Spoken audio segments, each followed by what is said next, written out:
香港行政长官梁振英上台之后，香港民主法治不断倒退，其中一大劣迹就是发动亲共组织攻击法轮功真相点，有团体举行揭露土共恶行集会，呼吁市民站出来支持法轮功。趁着元旦岛联大游行召开之际，香港市民法轮功问题关注组在维园举行揭露香港青年关爱协会土共恶行报告会，并呼吁市民加入他们的游行队伍。发起人熊立表示，很多市民和他们照相，竖起大拇指支持他们。我们的诉求就是希望呢，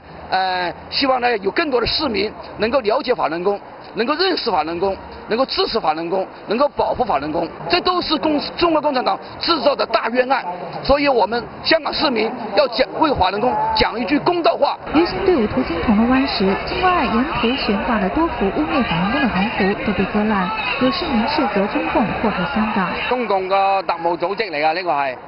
係啊即係中共收買咗嚟香港破壞法輪功嘅和諧，所以我哋市民要多啲出嚟支持係。近日，有市民戴上威煞面具，割爛污蔑法輪功的橫幅，成為網絡英雄。遊行隊伍中也有出現威煞青年，即係抗議呢個獨權、極權嘅統治嚟嘅。即係呢個面具係希望係可以喚醒到市民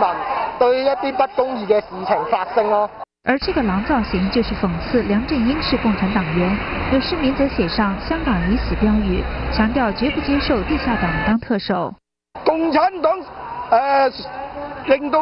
梁振英去上台咧，為我哋香港咧去帶嚟咧係跌落去萬丈深淵。佢唔係以一個香港人嘅思維去管理我哋香港，佢係用一個中國共產黨嘅思維咧去管治香港，所以我哋香港人係唔接受。新唐人記者梁真、楊安娜香港報道。